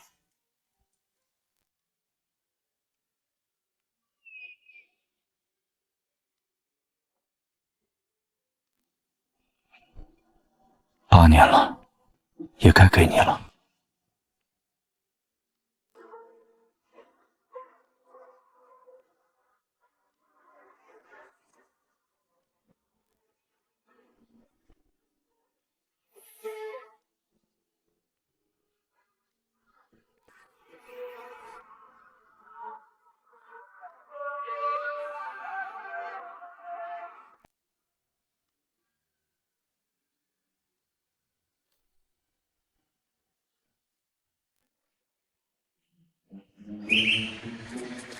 路上吃，今天第一天，别迟到了。知道了。笔墨纸砚都带齐了，中午记得吃饭，别饿着。行了，本公子又不是3岁小孩，你今天别送我了。怎么，嫌我去丢人？我是怕你路上无聊，你不是整天念叨要逛街吗？正好祖母说要谢你，你陪她去，别跟着我。出发！这就是那个宗锦城，听说才读了几个月就考了第10名，真的假的？对呀，他不是第1纨绔吗？谁知道到底是他的本事，还是侯府的本事？故天将降大任于斯人也，必先苦其心志，劳其筋骨。这一段哪位学子来谈谈理解？这些东西小爷倒着都能背下来。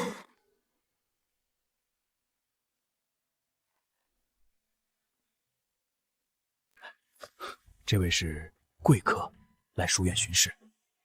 妈呀，这宗小公子早不睡晚不睡，偏偏这个时候睡觉，这下好了，被太子看见了，我白鹿书院的清誉都没了。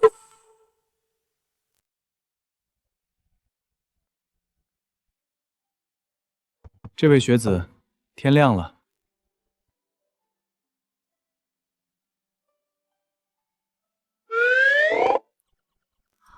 啊，你是谁啊？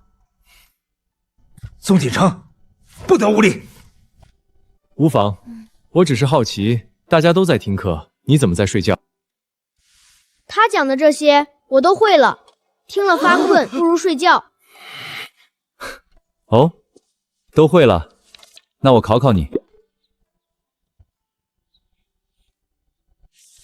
穷则独善其身，达则兼济天下，何解？不得志的时候要管好自己的品德修养，得志的时候要努力让天下人都受益。你说的都是书上的见解，你自己的呢？我觉得这不是2个选择，是一件事的2面。真正有抱负的人，无论穷达，都不会放弃对天下的责任。只不过穷的时候能力有限，只能先管好自己。这位学子平时都这般对答如流，宗锦城天资聪韵，过目不忘，确实难得。初次见面，没什么准备，这个送你，算是奖励。这太贵重了，我娘说了，不能随便拿别人的东西。不是随便给的，是你凭本事挣的，收下吧。那谢谢伯伯。好好读书，下次我来还考你。奇怪，这个伯伯怎么有种想亲近他的感觉？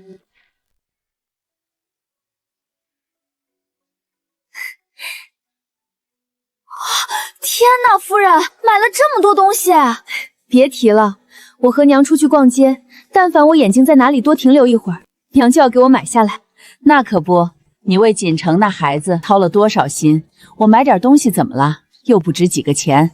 这都是夫人该得的，老夫人疼您，那是您的福气。刘管家，你也跟着起哄。过几日锦绣坊还有新雅事，我让人先给你留几匹料子，做几身新衣裳。你年轻，就该打扮得漂漂亮亮的。娘，我柜子里的衣裳已经穿不完了。女人家的衣裳哪有嫌多的？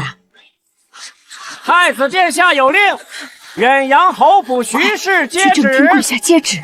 奉太子殿下口谕。远洋侯府宗锦城天资聪颖，勤奋向学，于白鹿书院入学考试中名列前茅，实乃可造之才。其母徐氏教导有方，特赐上等文房4宝1套，锦缎10匹，白银1000两，以资嘉奖。钦此。太子嘉奖我？那小子今天不是去书院第1天吗？他干什么了？背着我偷偷去给财神磕头啦？臣妇领旨，谢太子殿下恩典。婉儿，接旨。臣妇领旨，谢太子殿下恩典。侯夫人好福气，太子殿下说了，宗小公子前途无量，夫人教导之功不可没。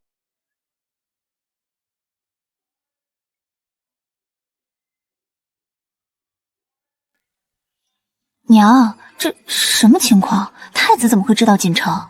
别问那么多，太子殿下赏识锦城是好事，你只管收着，你的好日子在后面呢。总觉得婆母知道什么我不知道的事。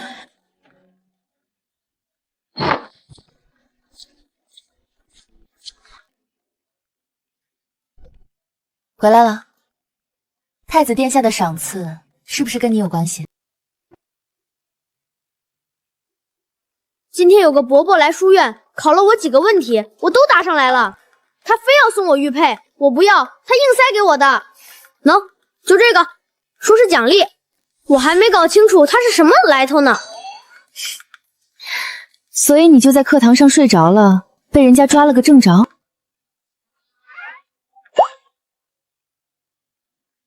这你都知道？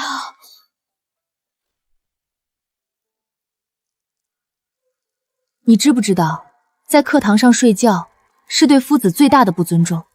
就算书上的内容你都会了，也不能那样做。行，知道了。可夫子讲的实在太慢了，一句话翻来覆去讲半天，我早就懂了，干坐着也是浪费时间。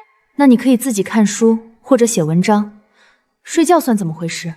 传出去，别人还以为侯府的孩子没教养。好了，下不为例行了吧？本公子今天累了，先吃饭。这小子越来越臭皮了。不过夫子讲的内容他确实都掌握了，再这样下去，确实是在浪费时间。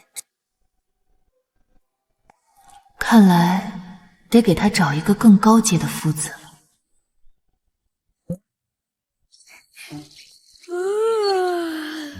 好不容易休假，大清早照就拉我出来，困死了。说好的奖励你考上书院，别不知好歹。今天带你出城塔清透透气。塔清？那你带了什么吃的？到了你就知道了。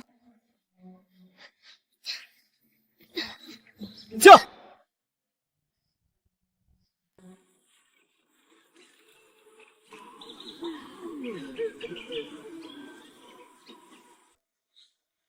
这些人怎么了？今年黄河发大水，淹了好几个州县，逃难来京城的灾民，少说也有上万人，城门进不去，只能在外后等朝廷开仓放粮。朝廷不放粮吗？放，但层层苛困到他们手里的，也就够吊着命。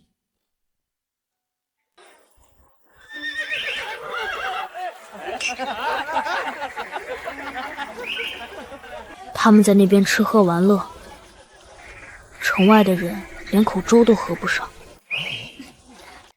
臭小子，你之前可玩的比他们谁都欢。那怎么能一样呢？本公子可没那么过分。还真是朱门酒肉臭，路有冻死骨啊！喂，咱们能不能帮帮他们？你想怎么帮？施粥，从明天开始在城外施粥。施粥要花银子，这是我从牙缝里攒的，不够的话你再添点儿。这么多，从牙缝里攒的，你那牙缝可真够宽的。你到底帮不帮？帮。明天开始，城外施粥用你的银子。好。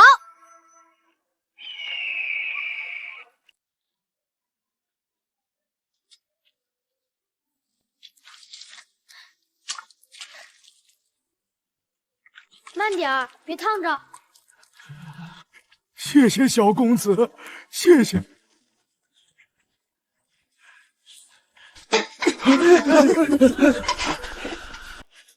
你是灾民？怎么不是？我老家也发大水了。你是哪个县的？有官府发的难民凭证吗？哎呦，你这小娃娃，管那么多干嘛？有粥就施，施了就别挑人。这粥是给吃不上饭的灾民的，你要是能吃上饭，就别来抢。你们施粥的凭什么挑人？我们也是穷人，舍不得就别在这装善人。你们简直岂有此理！是不是小爷不发威？啊！你确定？你听我的。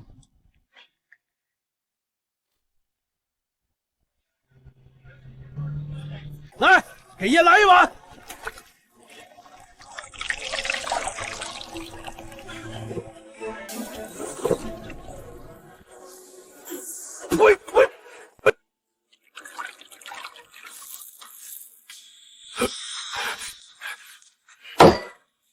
你这什么意思？粥里掺沙子，存心恶心人是吧？爱喝不喝，不喝滚蛋！你什么破粥，吃不起就别吃，装什么大善人？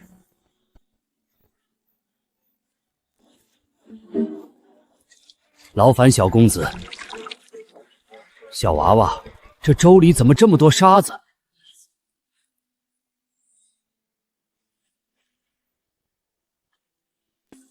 对，就是我故意放的，你爱喝不喝？粥施粥，施的是善心，不是糟蹋粮食。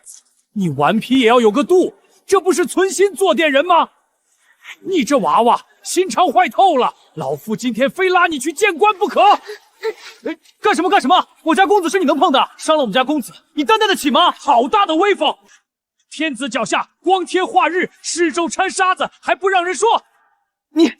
我往粥里掺沙子是为了他们好。胡说八道，哪有给人吃沙子的道理？一看你就不懂，真正吃不上饭的灾民，别说是沙子，就是泥巴他们也吃得下去。但是那些有饭吃的，厚着脸皮来蹭粥的，看见粥里有沙子就不喝了。只有这样，这锅粥才能送到灾民嘴里，不然全让那帮不要脸的抢走了，灾民连口刷锅水都喝不上。这位老伯，小公子说的是真的。昨天那帮人把粥抢了大半，我们好多人连口汤都没捞着。今天有了沙子，那些人果然不来了，我们才喝上粥。小公子，是老夫错怪你了。你们听说了吗？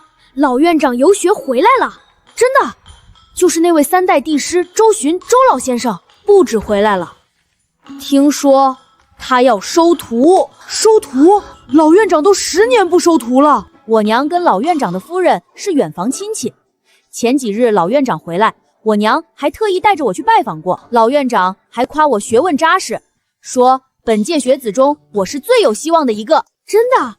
那耀哥你岂不是已经内定了？也不能这么说，不过嘛，反正轮不到那些靠关系进来的。你们说，天天上课睡觉，连夫子讲什么都不听的人，也不知道是怎么考进来的。回来，公子，他们说你，随他们去。本公子要是跟一群只会嚼舌根的人计较，那我跟他们有什么区别？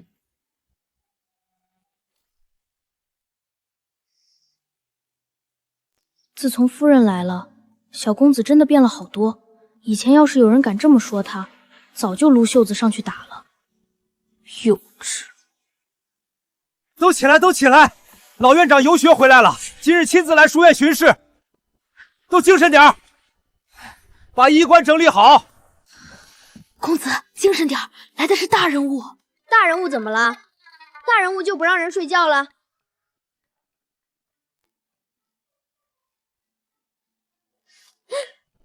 这不是施粥处那个骂我的老头吗？都坐吧，老夫今日就是来看看你们学的怎么样。公子，坐啊！完了完了，我让这老头喝带沙子的粥，还往锅里丢土，要是被徐婉知道了，指定要抽我。宗锦城到。在你看来，当今天下百姓过得如何？你要听实话吗？你说。我觉得不怎么样。你跟我出来一下。完了完了！快，宗锦城，赶紧跟院长出去。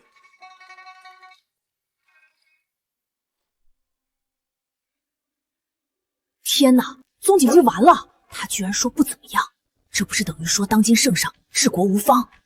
我早就说了，哼，他这种草包没什么本事，偏偏还爱出风头。现在好了，出到老院长面前去了。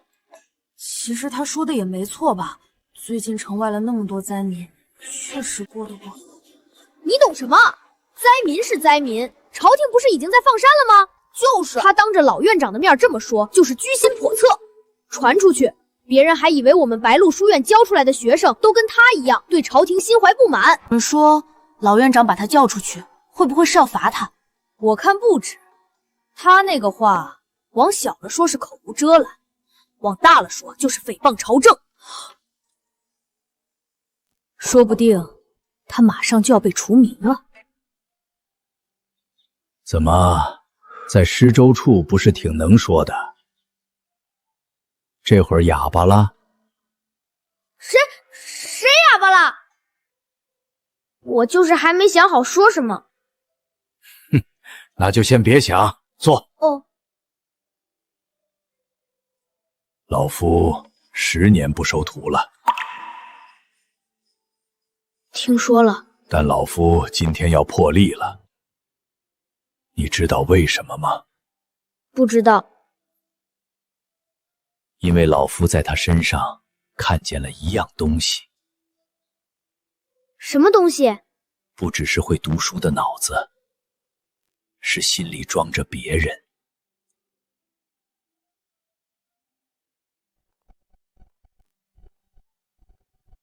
老夫教了一辈子书，见过不少天资聪颖的孩子，有的当了官，有的做了学问，有的名满天下。但真正能让老夫记住的，不是那些最聪明的，而是那些心里有百姓的。你在施粥处做的事，老夫看在眼里，这比你背100本圣书都管用。所以老夫愿意收你为徒。你愿意拜老夫为师吗？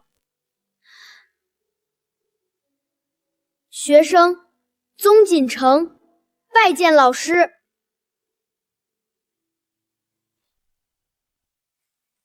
吉时已到，行拜师礼。老师，请用茶。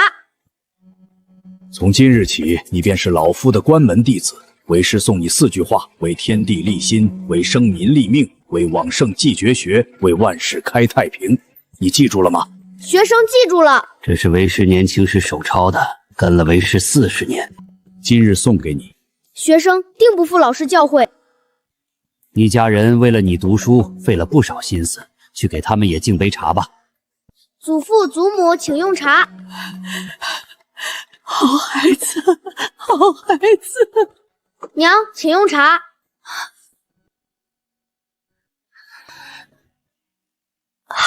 太子殿下驾到。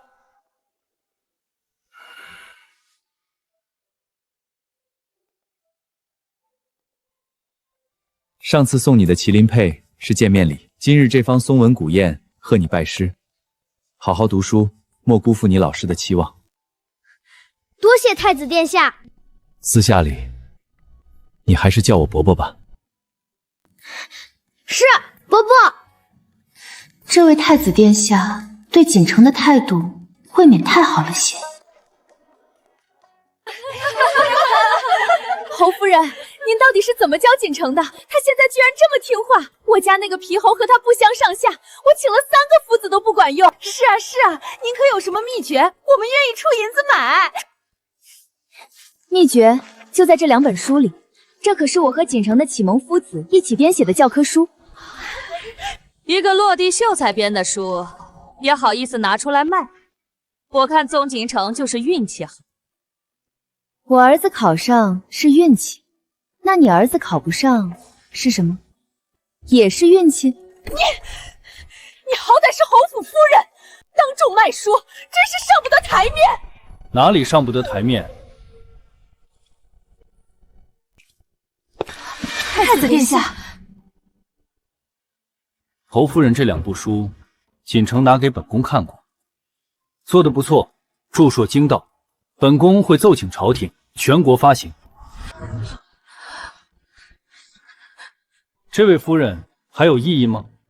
臣妇不敢。徐夫人，不知可有闲暇，孤有要事相商。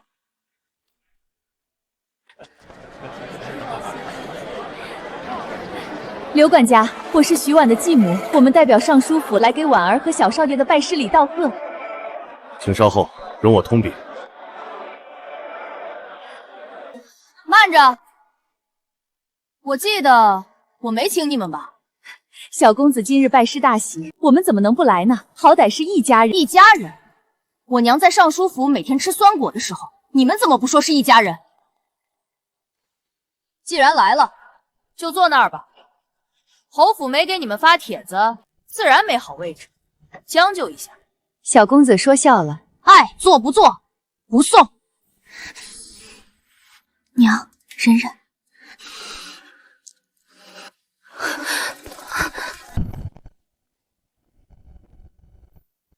徐婉这个贱人，肯定是故意叫这小混蛋来吓我的脸。等着瞧，待会儿有他哭的。殿下有何要事？但说无妨。徐夫人，你可知道锦城的身世？锦城是我夫君宗兆的儿子，远阳侯府的嫡长孙。不，他是本宫的儿子。殿下说什么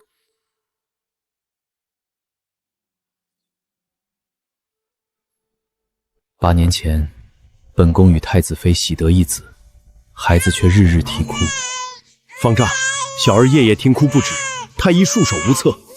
请您看看，可是冲撞了什么？殿下，小殿下的命格贵重非凡。贵重，那是好事啊。但凡命格故于贵重之人，幼年时必定多灾未难。好比一棵树，根还没扎稳，枝叶就过于繁茂，风一吹就倒。小殿下如今便是如此，他的命格太重，这个凡胎肉身承受不住。那怎么办？只有将他养在寻常富贵人家，以寻常身份成长，方能平安度劫。改名换姓，寄养他处，那要养到什么时候？18岁，18岁之前不可入东宫，不可认亲生父母，否则恐有性命之忧。难道就没有别的办法？殿下，老衲不会拿小殿下的性命开玩笑，这是唯一的生路。那送去哪里？需找一个命格过硬、福泽深厚的人家。太轻的压不住小殿下的命格，太重的小殿下又受不住。老衲推算过，远阳侯府正合适。宗兆，正是。小侯爷宗兆命格刚硬，又与小殿下有缘。若将小殿下寄养在他名下，以侯府嫡长孙的身份长大，可保平安。所以，锦城是殿下的嫡长子。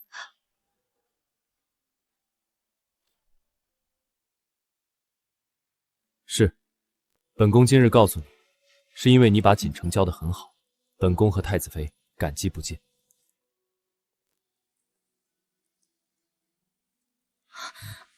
殿下折煞我了。本宫今日告诉你，并非要带走锦城，方丈批命，他18岁之前不能回东宫，这些年还要劳烦你继续教养他。合着这才是最大的老板，管着侯府还不够，还得替太子养儿子。臣妇定不负殿下所托。另外，今日还有一件事，算是本宫给你的惊喜。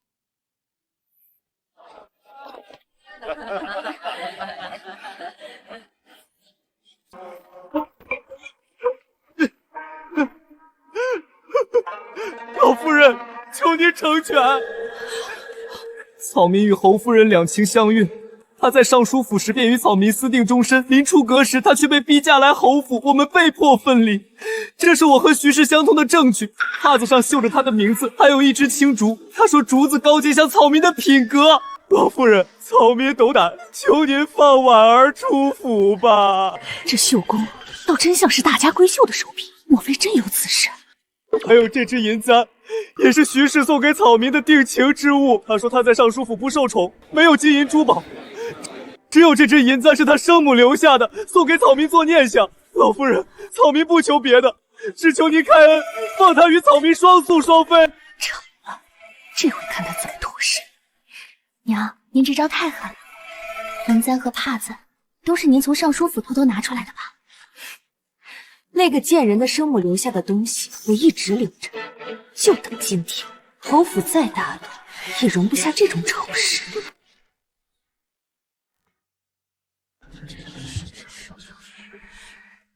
你说的这些可有凭证？空口白牙就想污我侯府夫人的名声？草民对天发誓，句句属实。老夫人若不信，可问徐氏继母柳夫人。婉儿她当年确实与这位公子走得近了些，臣妇以为只是寻常往来，没想到竟出了这等丑闻，是臣妇管教不严，臣妇有罪。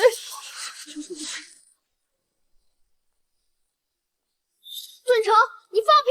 我娘才不会！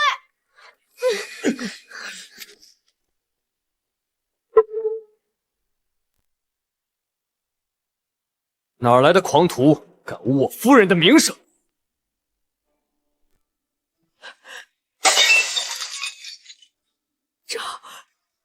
赵儿，爹，